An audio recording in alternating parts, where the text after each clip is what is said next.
आजको भुन्टी सिरियलको एपिसोड निकै तनावपूर्ण र रोमाञ्चक बन्न पुगेको छ। भूपेन्द्र र जेरी मिलेर भुन्टीलाई नै मार्ने योजना बनाउँछन्। तर उनीहरूले बनाएको यो खतरनाक योजना भुन्टीले थाहा पाउँछिन्। घर फर्किएपछि भुन्टीले भूपेन्द्रलाई सिधै यो विषयमा प्रश्न गर्छिन्।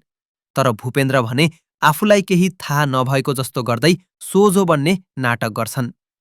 तर भुन्टीसँग सबैभन्दा ठूलो प्रमाण भनेको उनीहरूले गरेको कुराकानीको आवाज रेकर्ड हुन्छ। त्यसपछि भुन्टीले आफूले सबै कुरा रेकर्ड गरेको बताउँदै प्रहरीमा जाने धम्की दिन्छिन्। भूपेन्द्रले भने यस्तो नगर्न पटक पटक आग्रह गर्छन्।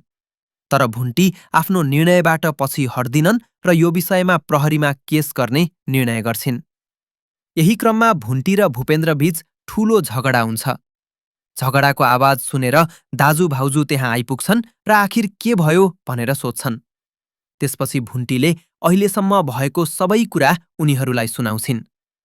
भुन्टीको कुरा सुनेपछि दाइ निकै आक्रोशित हुन्छन् र आफ्नै भाइ भूपेन्द्रलाई हत्यारा भन्दै दोरीले बाँधेर कोठाभित्र थुन्छन्। यहाँसम्म आइपुग्दा कथा निकै रोचक र न्यायको बाटोतर्फ अघि बढिरहेको देखिन्छ। तर त्यसपछि कथामा फेरि ठूलो मोड आउँछ। जेरी र उनकी साथी बाटोमा भूपेन्द्रसँग मिलेर भुन्टीलाई मार्ने योजना बनाउँदै कुरा गरिरहेका हुन्छन्। उनीहरूलाई थाहा हुँदैन कि भुन्टी नजिकै आइपुगेकी छिन्।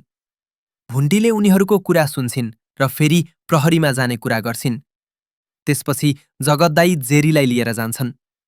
तर एपिसोडको अन्त्यतिर अवस्था झन गम्भीर बन्छ। भूपेन्द्रकी आमा र भाइ त्यहाँ आइपुग्छन् र भूपेन्द्रलाई किन बाँधेर राखिएको भन्दै विवाद गर्न थाल्छन्।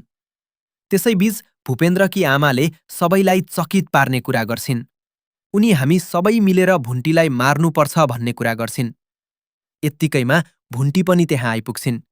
तर परिस्थिति उल्टिन्छ र सबै मिलेर भुन्टीलाई नै दोरीले बाँध्न थाल्छन्। जब भुन्टीमाथि ठूलो खतरा आइपुग्छ त्यही समयमा अचानक प्रहरीको प्रवेश हुन्छ।